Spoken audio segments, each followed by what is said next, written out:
এখন সূরা ফাতিহার প্রথম শব্দটি মুসলিমরা সব সময় ব্যবহার করেন, সব সময়। ওই শব্দটা কি? আলহামদুলিল্লাহ। আমরা এটা ব্যবহার করি আমাদের দৈনন্দিন কথাবার্তায়, একে অপরের সাথে সাক্ষাতের সময়। আপনি কাউকে জিজ্ঞেস করলেন আপনার কি অবস্থা, প্রথম যে কথাটি বেরিয়ে আসে আলহামদুলিল্লাহ, আলহামদুলিল্লাহ, তাই না? এমনকি আপনি কারোর সাথে কথা থামিয়ে দেওয়ার জন্য এটা ব্যবহার করেন, ঠিক আছে আলহামদুলিল্লাহ, আলহামদুলিল্লাহ। তো আমরা এটা বিভিন্ন মজার ক্ষেত্রেও ব্যবহার করি, কিন্তু আপনি জানেন এই প্রথম শব্দটির দিকে আমরা একটু বেশি মনোযোগ দিতে চাই। একটা ব্যাপার হলো, আমি এই ভাষার একজন ছাত্র। শুধুমাত্র আল্লাহ তাআলা কি বলেছেন তা নয়, বরং কিভাবে বলেছেন এবং আর কিভাবে এটা বলা যায়। তো আমাকে শুরু করতে দিন একটা ছোট অনুশীলনের মাধ্যমে, এবং আমি আপনাদের থেকে একটু জোরে উত্তর আশা করছি। আপনারা এর আগে আলহামদুলিল্লাহি রাব্বিল আলামিনের কি অনুবাদ পড়েছেন বলার চেষ্টা করুন। বলুন বলুন। সমস্ত প্রশংসা আল্লাহর জন্য, এছাড়া অন্য কিছু? ধন্যবাদ তোমাকে আল্লাহ। এটা খুবই মজার অনুবাদ, ধন্যবাদ তোমাকে আল্লাহ। এটা আমাকে আমার শাশুড়ির কথা মনে করিয়ে দেয়, কারণ একসময় তিনি এত খুশি ছিলেন যে তিনি বলে ফেললেন জাযাক আল্লাহ আল্লাহ। অনেক অনুবাদ বলে সমস্ত প্রশংসা আল্লাহর জন্য, ধন্যবাদ আল্লাহকে, তাই না? কিন্তু আজকে আমি কিছু দিয়ে শুরু করব। হামদ শব্দের অর্থ আরবি ভাষায় দুইটা জিনিস বোঝায়, এবং আমি চাই আপনারা সবাই এটা মনে রাখবেন। হামদ বোঝায় দুইটা জিনিস। এর প্রথম মানে হলো আসসানা, যার অর্থ প্রশংসা, প্রশংসা। দ্বিতীয়টি হলো ধন্যবাদ। প্রশংসা এবং ধন্যবাদ এগুলো দুটি ভিন্ন জিনিস, তারা একরকম নয়, তারা একরকম নয়। প্রথমে যে আলোচনা আমি আপনাদের সাথে করব তা হলো প্রশংসা এবং ধন্যবাদের মাঝে পার্থক্য কোথায়। প্রথমত আমি চাই এটা আপনাদের এবং আমাকেও স্মরণ করাতে। আপনি রাস্তা দিয়ে হাঁটছেন, এমন সময় আপনি খুবই সুন্দর একটি গাড়ি দেখলেন, আপনি তখন কি করেন? প্রশংসা না ধন্যবাদ দেন? আশা করি আপনি এটাকে ধন্যবাদ দেন না। যেমন আপনি গাড়িটির কাছে যে এর হুডের উপর হাত চাপড়িয়ে বলেন না যে তোমাকে ধন্যবাদ BMW, আপনি সেটা করেন না। আপনি বলেন চমৎকার গাড়ি, আপনি প্রশংসা করেন। প্রশংসা একটা ভিন্ন বিষয়। এখন উদাহরণস্বরূপ আপনি এমন কারো বাসায় গেলেন যার মাত্রই বাচ্চা হয়েছে। যদিও আমার ব্যক্তিগত মতামত হলো সদ্যজাত বাচ্চা দেখতে বয়স্ক লোকের মতো, কিন্তু আপনি যাবেন এবং সুন্দরভাবে বলবেন খুব সুন্দর, ওয়াও খুব সুন্দর, খুব সুন্দর। যদিও তাকে দেখতে অদ্ভুত লাগে কিংবা ডাইনোসরের মতো। আমি এটা বলতে পারি, আমার 6টা বাচ্চা আছে, আমার একটুও লজ্জা লাগে না। যাই হোক, আপনি একটি পরিবারের কাছে যান এবং বলেন কি চমৎকার বাচ্চা। আপনি এখন কি করলেন? আপনি কি প্রশংসা করলেন না ধন্যবাদ দিলেন? প্রশংসা করলেন। আপনি বাচ্চাটাকে ধন্যবাদ দেন না, আপনি এর প্রশংসা করেন। আপনি যখন কোনো খেলা দেখেন এবং একজন ভালো খেলোয়াড় দেখেন, আপনি তার প্রশংসা করেন, ওয়াও অসাধারণ। আপনি সেই খেলোয়াড়কে ধন্যবাদ দেন না, আপনি তার প্রশংসা করেন। বোঝা গেল? কিন্তু ধন্যবাদ দেয়া সম্পূর্ণ ভিন্ন। আপনি তখনই কাউকে ধন্যবাদ দেন যখন কেউ আপনার জন্য কিছু করে, যখন কেউ আপনার জন্য কিছু করে। সুতরাং যখন আপনি মনোমুগ্ধকর কিছু দেখেন, যখন আপনি সুন্দর কিছু দেখেন, যখন আপনি এমন কিছু দেখেন যা আপনাকে মুগ্ধ করে, কৌতূহলী করে, তখন আপনি এর প্রশংসা করেন। যখন কেউ আপনার উপকার করে, যখন কেউ আপনার জন্য ভালো কিছু করে, আপনি তাকে ধন্যবাদ দেন, তবে নেহাত প্রশংসা করেন না। যখন আপনি কারো প্রশংসা করেন তার মানে এই না যে আপনি তাকে ধন্যবাদও দেন। এটা পরিষ্কার? যখন আপনি কোনো কিছুর প্রশংসা করেন, এটা এমন না যে আপনি তাকে ধন্যবাদ দেবেন, কিন্তু এর বিপরীতটাও সত্য। যখন আপনি কোনো কিছুকে ধন্যবাদ দেন বা কাউকে ধন্যবাদ জানান, তার মানে এই না যে আপনি তার প্রশংসা করেন। এটা নিয়ে কিছুক্ষণ চিন্তা করা যাক, কিভাবে আপনি কাউকে ধন্যবাদ জানাবেন তার প্রশংসা না করে। আপনাদের আমি কোরআন থেকে একটা দুইটা উদাহরণ দিব। আপনারা জানেন মুসা আলাইহিস সালাম খুব অদ্ভুত পরিবারে বড় হয়েছেন। কোথায় বড় হয়েছেন? তাঁর ঠিকানা কি ছিল? বেশ বিখ্যাত ঠিকানা, তাই না? তো ফেরাউন তাকে সন্তান হিসেবে নিয়েছিল। দেখুন, ফেরাউনই তাকে লালন পালন করেছে। আর অনেক বছর পর মুসা আলাইহিস সালাম যখন ফিরে এলেন, ফেরাউন মূলত বলেছিল, কি করে, কোন সাহসে তুমি আমার সাথে এভাবে কথা বলছো? এবং ফেরাউন তাকে বলেছিল, আমরা কি তোমাকে নবজাতক হিসাবে লালিত পালিত করিনি? আমরা কি তোমাকে এখানে লালন পালন করিনি আমাদের মাঝে? তুমি কি তোমার জীবনের অনেকগুলো বছর এখানে কাটাওনি? তুমি কি করে আমাদের সাথে এভাবে কথা বলছো? সে কি বলেছিল? তুমি কি না, তুমি কি না, শূন্যস্থানটি পূরণ করুন। না না, উত্তর এটা না যে তোমার কি ঘুম পাচ্ছে না, এটা উত্তর না। তুমি কি কৃতজ্ঞ না? তুমি কি কৃতজ্ঞ নও? এবং মুসা আলাইহিস সালাম উত্তরে বললেন, ওয়াতিলকা নি'মাতুন তামান্নুহা আলাইয়া, সেটা তো ছিল আমার প্রতি আপনার একটা অনুগ্রহ, ধন্যবাদ। এটা ছিল তার ধন্যবাদ দেওয়ার ধরন। অন্যভাবে বললে ফেরাউন কখনোই প্রশংসিত হবে না, না কোনো নবী প্রশংসা করবেন, না কোনো মুসলিম প্রশংসা করবেন। কিন্তু যখন সে কারো প্রতি অনুগ্রহ করে তখন সে কি প্রাপ্য? ধন্যবাদ প্রাপ্য। প্রশংসা ছাড়াও ধন্যবাদ জানানো সম্ভব। কুরআন মাতা পিতার অধিকারের কথা বলে। মাতা পিতারা এটা জানেন, কারণ এটা নিয়ে সবসময় কথা বলেন। কুরআন পিতামাতার অধিকারের কথা বলে, আর পিতামাতা সম্পর্কে আল্লাহ বলেন, কৃতজ্ঞ হও আমার প্রতি ও তোমার পিতামাতার প্রতি। তোমার বাবা মা যদি তোমাকে শিরক করতে বাধ্য করে, শিরক তো খুবই খারাপ, আমার মনে হয় না এর থেকে খারাপ কিছু হতে পারে। তোমার বাবা মা যদি তোমাকে শিরক করতে বলে তাদের কথা শুনবে না, কিন্তু আয়াতের শুরুতেই বলছেন তবুও তাদের প্রতি কৃতজ্ঞ হতে হবে। তাহলে তারা যদি শিরক করে আপনি কি তার প্রশংসা করবেন? আপনি প্রশংসা করবেন না। কিন্তু যেহেতু তারা আপনার বাবা মা, আপনি কি করবেন? ধন্যবাদ দিবেন। তবুও তাদের ধন্যবাদ দিবেন। ইব্রাহিম আলাইহিসসালামের কথা ভাবুন, তিনি তার বাবার কাজটার প্রশংসা করতেন না, কিন্তু তবুও তিনি কৃতজ্ঞ ছিলেন, তাই না? তাই আমি বলতে চাচ্ছি আপনাদের সাথে প্রথম কথা হবে আল হামদ নিয়ে। সূরা ফাতিহাতে হামদ মানে দুইটা বিষয়, আপনারা কি সেগুলো বলতে পারেন? প্রশংসা এবং কৃতজ্ঞতা। এবং এ দুটোই কি একই নাকি ভিন্ন? ভিন্ন। আর আপনি চাইলে কৃতজ্ঞ না হয়েও প্রশংসা করতে পারবেন, আবার প্রশংসা না করেও কৃতজ্ঞ হতে পারেন। এখন চলুন দেখি আল্লাহ রাব্বুল আলামিন আলহামদুলিল্লাহতে কি বলছেন। আল্লাহ বলছেন প্রশংসা আল্লাহর জন্যই। তিনি এটাও বলছেন কৃতজ্ঞতাও আল্লাহর জন্যই, এবং তিনি যে কোনো একটার কথা বলছেন না। যদি আরবিতে বলে আল মাদহুলিল্লাহ, এর অর্থ দাঁড়ায় প্রশংসা আল্লাহর জন্য। অনুবাদ ঠিকই আছে, কারণ মাদ অর্থ শুধু প্রশংসা, প্রশংসা। যদি বলা হয় আশ-শুকরুলিল্লাহ, যদি এমন বলা হয় তবে এর অর্থ এটা মানতে সমস্যা নেই, আল্লাহর জন্য কৃতজ্ঞতা, আল্লাহর জন্য কৃতজ্ঞতা। কিন্তু আল্লাহ বলছেন আলহামদুলিল্লাহ, এর অর্থ একই সাথে দুটোই। তাহলে আলহামদুলিল্লাহ কিভাবে ভালো? আসলে এটা ভালো কয়েকটা কারণে। প্রথমত, যখন আপনি কোনো কিছুর প্রশংসা করেন সেটা আসলে নাও হতে পারে। ধরুন আপনি খুব দ্রুত গাড়ি চালাচ্ছেন, পুলিশ অফিসার আপনাকে থামালেন, তাকে দেখেই আপনি বললেন চমৎকার হ্যাট, আজকে তোমাকে অসাধারণ লাগছে। আপনি তার প্রশংসা করছেন, কিন্তু আসলে করছেন না। আপনি আশা করছেন আপনাকে যেন টিকিট না ধরায়, এটাই তো, তাই না? অথবা তরুণদের মধ্যে হয়তো কেউ খুব খারাপ রিপোর্ট কার্ড পেল, তারপর বাড়িতে গেলে আর বলল, আম্মা রান্না তো আজ খুব মজার হয়েছে, অথচ তিনি এখনো রান্নাই করেননি। আপনি প্রশংসা করছেন, কিন্তু সেটা খাঁটি নয়। প্রশংসা মিথ্যেও হতে পারে। রাজাদের জন্য মিথ্যা প্রশংসা করা হয়, মিথ্যা প্রশংসা হতে পারে বসদের জন্য, বিচারকদের জন্য, সব সময় এগুলো করা হয়। অতিমাত্রায় প্রশংসা শুধুমাত্র কাউকে খুশি করার জন্য, কিন্তু এটা সত্যিকারের না, ঠিক না? ধরুন আপনি কোনো চাকরির ইন্টারভিউ দিতে গেলেন, খুবই ভয়ানক ইন্টারভিউ দিয়েছেন, আপনার দেওয়ার সবচেয়ে খারাপ ইন্টারভিউ ছিল। এমনকি তখন আপনি বের হওয়ার সময় বলেন আপনার সাথে পরিচিত হয়ে ভালো লাগলো। এটা ভালো না হলেও আপনি এই কথা বলেন, এটা মিথ্যা প্রশংসা। বুঝা গেল? অর্থাৎ যখন মাদ শব্দটি ব্যবহার করা হয়, এটা মিথ্যাও হতে পারে, এটা মিথ্যাও হতে পারে। এটা আসলে আল্লাহর জন্য পুরোপুরি উপযুক্ত নয়।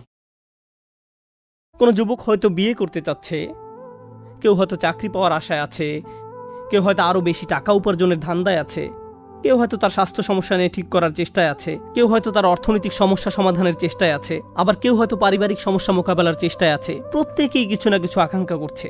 তাহলে প্রতিটি মানুষ এমন কিছুর পেছনে ছোটে যা এখনো সে অর্জন করতে পারেনি। এখন আল্লাহ বলছেন, যেহেতু তোমরা সব সময় কিছু না কিছু পাওয়ার ইচ্ছে করছো, তাই তোমরা দুর্বল। তোমরা দুর্বল। তুমি অর্থ চাও, তুমি দুর্বল। তুমি শান্তি চাও, তুমি দুর্বল। তুমি স্থিরতা চাও, তুমি দুর্বল। তুমি নিরাপত্তা চাও, তুমি দুর্বল। তুমি সুখ চাও, তুমি দুর্বল।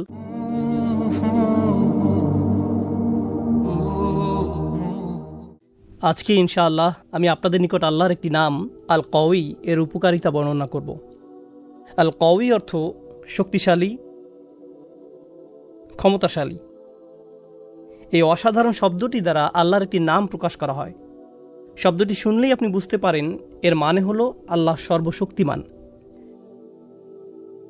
কিন্তু সূরাতুল হজের শেষের দিকে আল্লাহ যেভাবে এই শব্দটি ব্যবহার করেছেন সেটা অসাধারণ। আমি যুক্তি দেখাবো, একজন বিশ্বাসীর জন্য আল্লাহর আল কওয়ি হওয়ার মানে কি তা উপলব্ধি করার জন্য আল কোরআনের সবচেয়ে গুরুত্বপূর্ণ জায়গাগুলোর একটি হলো সূরাতুল হজের এই অংশটি। আমরা তার সকল নাম বিশ্বাস করি, তার প্রত্যেকটি নাম কোনো না কোনোভাবে আমাদের উপকার করে, কিন্তু আল কওয়ি কিভাবে আমাদেরকে সাহায্য করে এটা শেখার অন্যতম একটা সেরা জায়গা হলো 22তম সূরা সূরাতুল হজের শেষ অংশ, যেন মানুষ তার সম্পর্কে একটি ব্যাপারে উপলব্ধি করতে পারে। তিনি বলেন, ইয়া আইয়ুহান নাস দুরিবা মাসালুন ফাসতামিউ লাহ, হে লোক সকল, একটি উপমা বর্ণনা করা হলো, অতএব তোমরা তা মনোযোগ দিয়ে শোনো। এভাবেই তিনি শুরু করেছেন, একটি উপমা দেয়া হলো, মনোযোগ দিয়ে শ্রবণ করো। তিনি সাধারণত এভাবে বলেন যে আল্লাহ একটি উপমা বর্ণনা করলেন, কিন্তু এখানে বলেছেন একটি উপমা প্রদান করা হলো, আমি একটি উপমা দিচ্ছি বলার পরিবর্তে। এটি একটি সাইড নোট, কিন্তু গুরুত্বপূর্ণ একটা অংশ। আমি এখন আপনাদের সামনে দাঁড়িয়ে আছি, আমার একটা নির্দিষ্ট রূপ আছে, আমার দাড়ি আছে, আমার পোশাক এইরকম, আমার মাথায় টুপি আছে। আমি কোরআন থেকে কিছু তেলাওয়াত করলে বা কোনো আলোচনা করলে সেটাও আপনারা দেখতে পান। কিন্তু এমন একটা পরিস্থিতির কথা ভাবুন, আপনারা আমার জন্য অপেক্ষা করছেন। এমন সময় 16 বছরের একটা কিশোর আসলো, তার বাহুতে ট্যাটু আঁকা, পরনে জিন্স, গায়ে টি শার্ট, মাথার পেছনের দিকে ফেরানো বেসবল হ্যাট। সে মাইকের কাছে এসে কথা শুরু করার আগেই কিছু লোক পালানোর জন্য দরজা খুঁজতে লাগলো। কিছু মানুষ ভাবতে লাগলো নামাজ বোধহয় আবার পড়তে হবে। কেউ কেউ ভাবতে লাগলো তাকে মঞ্চ থেকে সরানোর জন্য কি কেউ নেই, কেন সরানো হচ্ছে না। এর মধ্যে সে বক্তব্য দেওয়া শুরু করলো, আর সে আপনার জীবনে শোনা সবচেয়ে সেরা বক্তব্য রাখলো। সে বিভিন্ন জায়গা থেকে উদ্ধৃতি দিল এবং এমন অসাধারণ আলোচনা করলো যে জীবনে কখনো এমন শক্তিশালী কথা আপনি শুনেননি। আপনারা যারা তাকে দেখতে পাচ্ছেন তাদের পক্ষে তার কথা থেকে উপকার পাওয়া কঠিন হয়ে যাচ্ছে, কিন্তু যারা মসজিদের বাহিরে বসে আছে তারা তো তাকে দেখতে পাচ্ছে না। বাহিরের মানুষ শুধু তার কথা শুনছে, তো ভেতরের মানুষরা বলতে লাগলেন আস্তাগফিরুল্লাহ আস্তাগফিরুল্লাহ। আর যারা বাহিরে তারা কি বলছেন? মাশাআল্লাহ মাশাআল্লাহ। এই উদাহরণটি পেশ করার কারণ হচ্ছে মানুষ কারো কথা শোনার আগে তার চেহারা বা সুরতের দিকে লক্ষ্য করে। আমরা কারো বক্তব্যের চেয়েও তার পোশাক পরিচ্ছদ, তার চেহারা সুরতের দিকে বেশি মনোযোগ দিয়ে থাকি, এবং সেজন্য কারো পোশাকের দিকে তাকিয়েই বলি সে যাই বলুক না কেন তার কথা শোনার কোনো মানে হয় না। আবার আরেকজনের ক্ষেত্রে হয়তো বলি তার কথা বেশি মনোযোগ দিয়ে শ্রবণ করা উচিত, শুধু তাদের চেহারা সুরতের ভিন্নতার কারণে। কখনো কখনো হয়তো তাদের গায়ের রঙের কারণে, তাদের পোশাক আশাক বা বয়সের কারণেও হতে পারে। কোনো ব্যক্তি তার মুখ খোলার আগেই তার পোশাক আশাক অথবা চেহারা সুরতের দিকে তাকিয়ে আমরা মনে মনে একটা সিদ্ধান্ত নিয়ে ফেলি, লোকটার কথা শুনবো নাকি শুনবো না। এই আয়াতে আল্লাহ বক্তার উপর থেকে ফোকাস সরিয়ে ফেলেছেন। তিনি বলেছেন একটি উপমা প্রদান করা হলো। আল্লাহ এই উপমাটি দিচ্ছেন অথবা রাসূলুল্লাহ সাল্লাল্লাহু আলাইহি ওয়াসাল্লাম দিচ্ছেন, এই ব্যাপারটা আপাতত একদিকে সরিয়ে রাখুন। উপমাটি কে দিচ্ছে তার দিকে মনোযোগ না দিয়ে উপমাটির দিকে মনোযোগ দাও। কারণ এই পৃথিবীতে এমন বহু মানুষ রয়েছে তারা যখনই শুনে আল্লাহ বলছেন তখনই বিরক্ত হয়ে মনে মনে বলে ওঠে আবার ধর্ম নিয়ে লেকচার দিতে আসছে। যখনই শুনে রাসূলুল্লাহ সাল্লাল্লাহু আলাইহি ওয়াসাল্লাম বলছেন তখনই বিরক্তি স্বরে বলে ওঠে আবারও ধর্মীয় ব্যাপার। যখনই শুনে আল্লাহ বলছেন অথবা রাসূল সাল্লাল্লাহু আলাইহি ওয়াসাল্লাম বলেছেন তখনই তারা কথাটা শোনার আগ্রহ হারিয়ে ফেলে, তারা শুনতে চায় না। তাই আল্লাহ আযজা ওয়া জাল্লা এই অসাধারণ উপমা প্রদান করার সময় কি করলেন? ইয়া আইয়ুহান নাস, এই উপমাটি সমস্ত মানবজাতির জন্য। এখন মানবজাতির সবাই তো আল্লাহর কথা শুনতে আগ্রহী নয়, তাই আল্লাহ বলছেন যদিও তোমরা তার কথা শুনতে আগ্রহী নও, দরিবা মাসাল ফাসতামিউ লাহু, উপমাটা অন্তত মনোযোগ দিয়ে শোনো। এখন তিনি নিজের সম্পর্কে একটি বর্ণনা দিচ্ছেন। তিনি বলেন ইন্নাল্লাযীনা তাদউনা মিন দুনিল্লাহি লা ইয়াখলুকু যুবাবান, তোমরা আল্লাহর পরিবর্তে যাদেরকে ডাকো তারা কখনো একটি মাছিও সৃষ্টি করতে পারবে না। ওয়ালাউ ইজতামাউ লাহু, এবং এই উদ্দেশ্যে তারা সবাই একত্রিত হলেও। এই কথা শোনার পর আপনি হয়তো ভাবতে পারেন তারা মাছি সৃষ্টি করতে পারবে না, মানে কি? এই কথা বলার উদ্দেশ্য কি?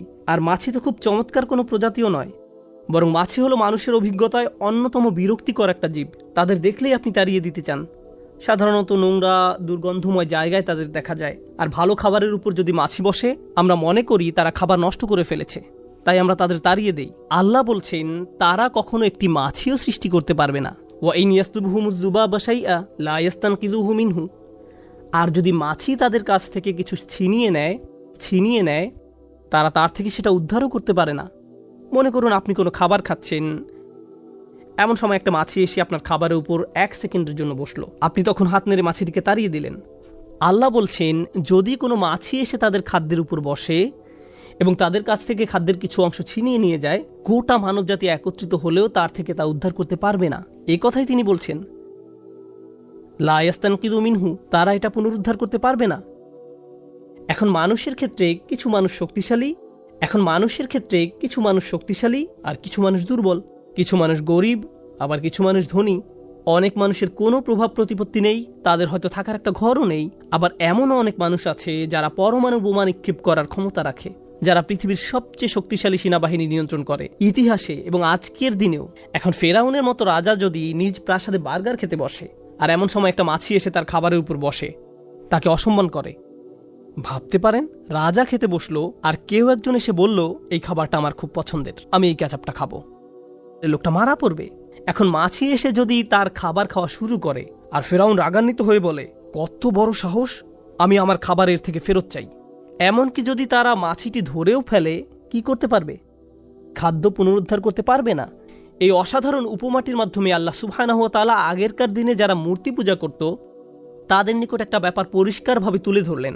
এমন মূর্তি পূজকদের অনেকেই তাদের মূর্তির সামনে খাবার পেশ করত।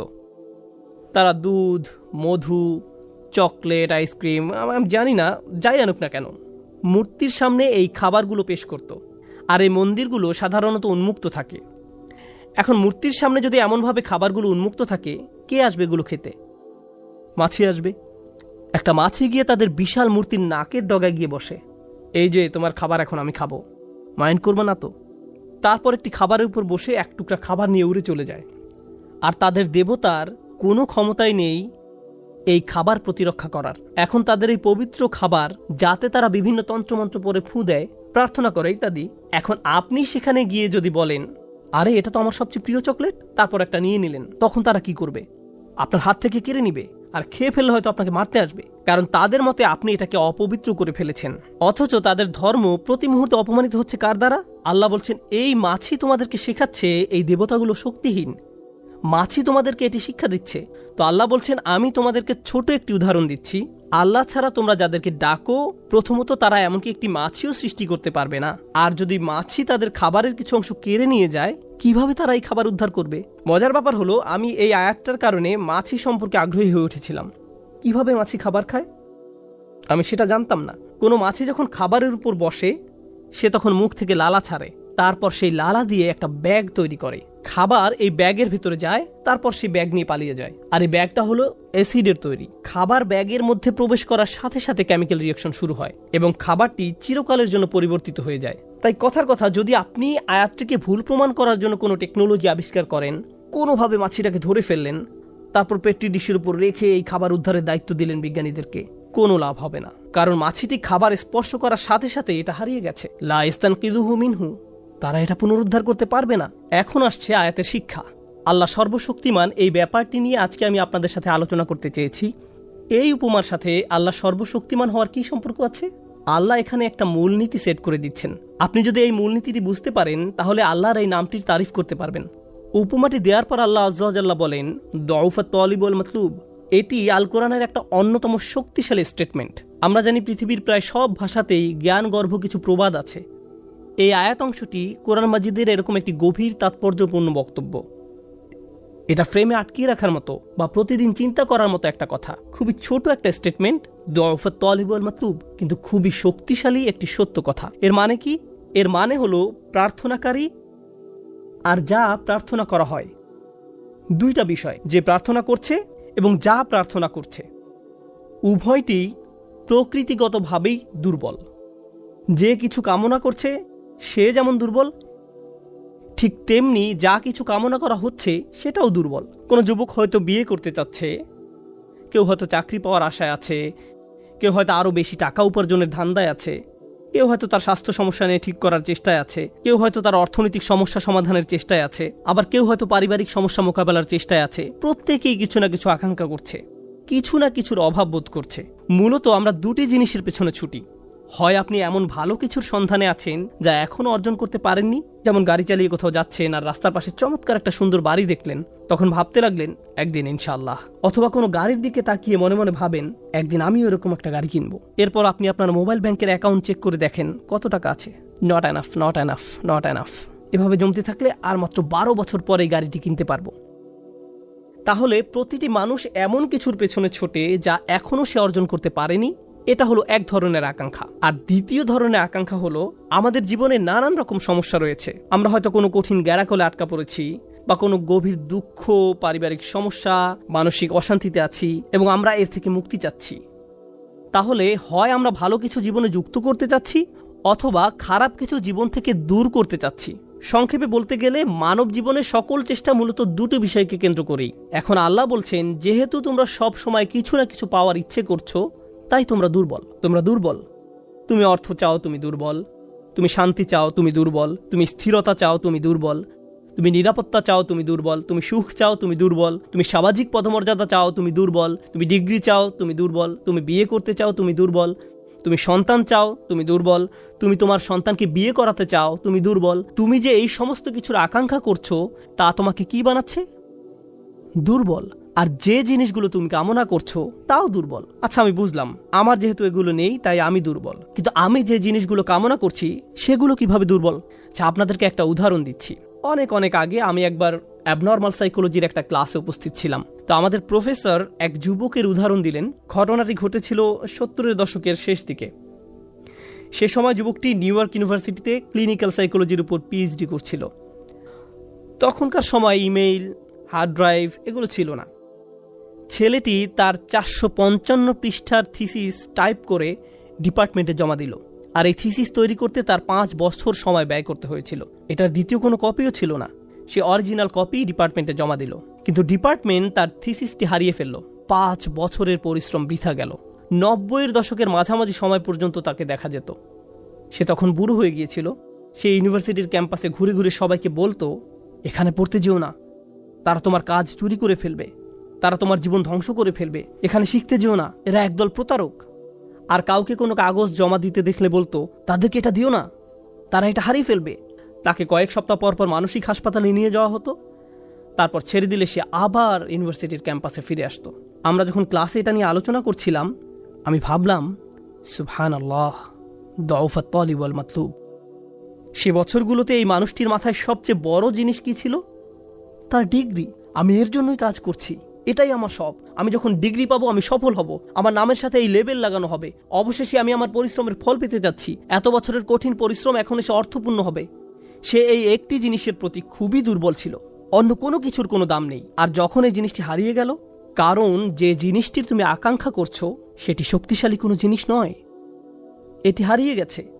আর যখন এটি হারিয়ে গেল, তুমি ভেঙে পড়লে। তাই আল্লাহ আমাদের একটি ব্যাপার শিক্ষা দিচ্ছেন, আমরা যেসব জিনিসের পেছনে ছুটে বেড়াই সেগুলো আসলে দুর্বল। আমরা ভাবি এগুলো কোনোভাবে আমাদের শক্তিশালী করে তুলবে, আমাদের এক ধরনের স্বীকৃতি দেবে, বা আমাদেরকে আরো বেশি নিরাপদ করে তুলবে। আমরা যদি আরো টাকা কামাতে পারি তাহলে আরো বেশি সুখী হব। যদি এই সমস্যাটা কেটে যায় তাহলে সবকিছু নিখুঁত হয়ে যাবে। আমার যদি একটা বাড়ি থাকতো।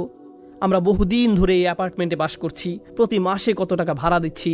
তারপর যখন আপনি একটা বাড়ির মালিক হন, প্রপার্টি ট্যাক্স, বাথরুমের প্লাম্বিং কাজ করে না, রান্নাঘরে সমস্যা, ফাউন্ডেশন কাঁপছে, দেয়ালে ফাটল দেখা দিয়েছে, শ্যাওলা জমেছে, প্রতিবেশীরা পাগল বানিয়ে দিচ্ছে, জানালা ভেঙে গেছে, এভাবে হাজারো রকম সমস্যা এসে জড়ো হয়। ভেবেছিলেন নিজের বাড়িতে উঠলে সব সমস্যার সমাধান হয়ে যাবে। এখন শুধু সমস্যা আর সমস্যা, সমস্যা আর সমস্যা। আমরা এমন সব জিনিসের পেছনে ছুটে বেড়াই, সেগুলো কি দুর্বল। আর প্রতিবার যখন আমরা এমনটা করি, এটা প্রমাণ করে দেয় আমরা কতটা দুর্বল। আপনি যদি সারাক্ষণ চিন্তা করতে থাকেন, যদি ওই জিনিসটা থাকতো তাহলে আমি সুখী হতাম, যদি অমুক সমস্যাটা চলে যেত, ওই মানুষটা আমার জীবন দুর্বিষহ করে তুলেছে, যদি সে একটা বাসের ধাক্কা খেত, আমার জীবনটা কত ভালো হয়ে যেত। প্রতিবার বাস দেখলে আমি এই দোয়া করি।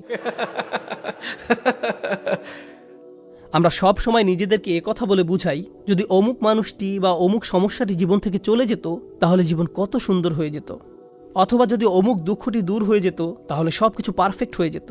যদি মানুষের পরিবর্তন হতো, যদি পরিস্থিতির পরিবর্তন হতো, যদি পরিবেশের পরিবর্তন হতো, আমরা এভাবে ভাবতে থাকি সবকিছুর পরিবর্তন হলে জীবন সুন্দর হয়ে যেত, তাহলে আমাকে আর দুর্বল থাকতে হতো না।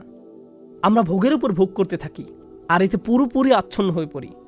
আর আল্লাহ আজ্জা জাল্লা বর্ণনা করছেন, জানো তুমি কত দুর্বল? তুমি একটি মাছির চেয়েও দুর্বল। দউফাত তালিব ওয়াল মাতলুব। যখন তিনি এভাবে বলছেন, আমি আপনি মজ্জাগতভাবে, অবিশ্বাস্যভাবে কতটা দুর্বল, একটু চিন্তা করে দেখুন। আপনাদের প্রত্যেকের মাথায় বিভিন্ন জিনিসের চিন্তা আছে প্রতিদিন। আমরা এখন রোজা রাখছি, নামাজ পড়ছি, আর আলহামদুলিল্লাহ নামাজ পড়ার সময় আমরা মনোযোগ ধরে রাখার চেষ্টা করি, কিন্তু এর বাইরে আপনার মাথায় কোন চিন্তা ঘুরঘুর করে? আপনি কি নিয়ে উদ্বিগ্ন থাকেন? আপনি কি নিয়ে চিন্তা করেন? কোন চিন্তাটি আপনার মাথায় সারাক্ষণ ঘুরতে থাকে? কোন জিনিসটির ব্যাপারে ভাবেন এটা যদি থাকতো, আর কোন জিনিসটির ব্যাপারে ভাবেন যদি এটা না থাকতো? কারোর জন্য অসুস্থতা, কারোর জন্য ডিপ্রেশন, কারোর জন্য দুঃখ, কারোর জন্য হয়তো কোনো ব্যক্তি। কেউ কেউ ভাবেন যদি ওই মানুষটা আমার ব্যাপারে খুশি হতো। তারা অন্য একজনকে খুশি করার চিন্তায় মশগুল থাকেন। যদি আমার বাবা আমার উপর খুশি থাকতেন তাহলে আমি সুখী হতাম। কিন্তু আপনার বাবাও তো একজন মানুষ। তিনি যদি আজ খুশি হয়েও থাকেন, কাল হয়তো তার জীবন শেষ হয়ে যেতে পারে। তারপর আপনি কি করবেন? এরপর আপনি কোথায় দাঁড়াবেন? সুতরাং আমি আর আপনি এভাবে এসব জিনিসের পেছনে ছুটতে থাকি। আর এর পরের আয়াতে আল্লাহ আযজা ওয়া জাল্লা বলেন, মা কদারুল্লাহ হাক্কা কদরিহি, তারা আল্লাহকে যথাযথ মর্যাদা দেয় না। ইন্নাল্লাহ কওয়িয়্যুন আজিজ, নিশ্চয়ই আল্লাহ শক্তিধর, মহাপরাক্রমশালী। তুমি দুর্বল, কিন্তু আল্লাহ সর্বশক্তিমান। তিনি আরো বলেন, তোমরা আল্লাহকে যথাযথ মর্যাদা প্রদান করনি। জানেন তিনি আমাকে আপনাকে কি বলছেন? তিনি বলছেন, তোমরা বিভিন্ন জিনিসের পেছনে ছুটবে, তোমরা বিভিন্ন মানুষের পেছনে ছুটবে, তোমরা এই দুনিয়ার যত কিছুর পেছনেই ছুটো না কেন, এর প্রতিটি জিনিসের একদিন সমাপ্তি হবে। এর প্রতিটি জিনিস দুর্বল। এই কারণে তুমিও দুর্বল হয়ে পড়েছ। এই জন্য তুমি বারবার দুঃখ ভারাক্রান্ত হয়ে পড়ছ। ফলশ্রুতিতে তুমি বারবার ক্ষতির সম্মুখীন হচ্ছ।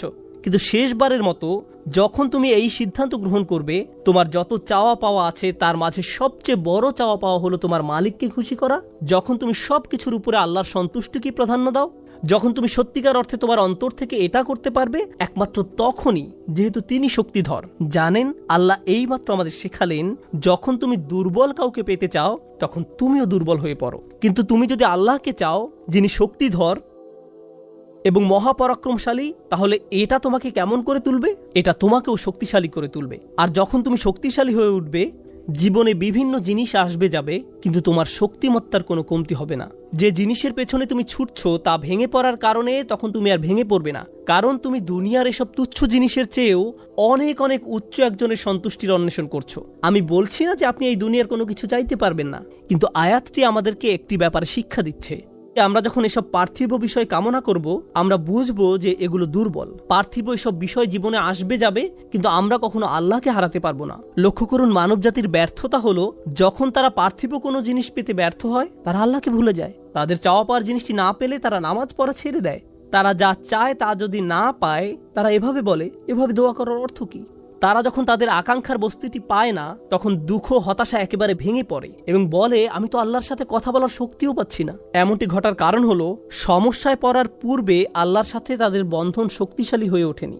যদি সে বন্ধনটি আগে থেকেই বর্তমান থাকতো, যেমন মূল যদি শক্তভাবে গাঁথা থাকে, তাহলে ঝড় এলে এদিক ওদিক দুলতে থাকে, সম্পূর্ণ ভেঙে পড়ে না, মূলের উপর দাঁড়িয়ে থাকতো। আর ঝড় চলে গেলে আবার ফল দেয়া শুরু করত। এরকম একটা উপমার কথা কোরআনে অন্যত্র এসেছে, আসলুহা সাবিত ওয়া ফারউহা ফিস সামা। লা ইলাহা ইল্লাল্লাহ হলো এমন একটা বৃক্ষের মতো যার শেকড় মাটিতে এবং শাখা আকাশে উত্থিত। এটাই ঈমানের শক্তি। এই আধ্যাত্মিক শক্তির ধারণাটি আরও পরিষ্কার করার জন্য আমি আপনাদের নিকট একটা উদাহরণ পেশ করব। শক্তিকে আমরা বিভিন্ন জিনিসের সাথে সংযুক্ত করি। আমি বহু বছর আগে একটা ঘটনা নিয়ে কথা বলছিলাম, কিন্তু এখন এটি আমাকে অনুপ্রাণিত করে। যুক্তরাষ্ট্রের নিউ অরলিন্স অঙ্গরাজ্যের একটা পরিবারের একটা ঘটনা। পরিবারটা ছিল অনেক ধনী, তাদের গাড়ি ডিলারশিপের ব্যবসা ছিল, তাদের দোকান ছিল একেবারে সমুদ্র সৈকতের পাশে। তারা দামি দামি গাড়ি আমদানি করত এবং বিক্রি করত। এরপর হ্যারিকেন ক্যাটরিনা আঘাত হানল। ক্যাটরিনা এসেছিল বিশাল জলোচ্ছ্বাস নিয়ে এবং এর ফলে তাদের কেনা সকল গাড়ি ভেসে গেল। একমাত্র লেক্সাস এলএস মডেলের একটা গাড়ি বর্তমান ছিল এবং পরিবারটা এই গাড়িতে করেই হ্যারিকেন আক্রান্ত এলাকা থেকে পালিয়েছিল। দুর্যোগ শেষ হওয়ার কয়েক মাস পরে স্টেটের সবকিছু খুলে দেওয়ার পর আমি আবার তাদের সাথে দেখা করতে গিয়েছিলাম। যে পরিবারটি মাসে প্রায় 2 কোটি টাকা আয় করত, তারাই এখন সেই লেক্সাস গাড়িতে করে পিজা ডেলিভারি দিচ্ছে। পরিবারটি এখন এই কাজ করছে। এক ব্যক্তির পিজা দোকানের জন্য তাদেরকে হায়ার করা হয়েছিল। মা বাবা দোকানে পিজা বানাতো আর ছেলে লেক্সাসে করে সেই পিজা ডেলিভারি দিত। আমি যখন এটা দেখলাম, কল্পনা করতে পারেন অন্য কেউ যদি এরকম পরিস্থিতিতে পড়তো, অন্য কোনো মিলিয়নিয়ার যদি এভাবে দেউলিয়া হয়ে যেত, তাদের কি হতো? তারা সম্পূর্ণ হতাশ হয়ে যেত, মদের বোতল হাতে জীবন পার করে দিত। কারণ তারা মনে করত যা তাদের ছিল তাই তাদের শক্তিশালী করেছে। এখন যেহেতু এই সম্পদ হারিয়ে গেছে, আমার পক্ষে আর এই পরিস্থিতি মোকাবেলা করা সম্ভব নয়, এই ধরনের ক্ষতি সহ্য করা সম্ভব নয়। কিন্তু এই পরিবারের ক্ষেত্রে যখন আমি তাদের সাথে দেখা করলাম, সবাই খুবই শান্ত, নির্বিঘ্ন।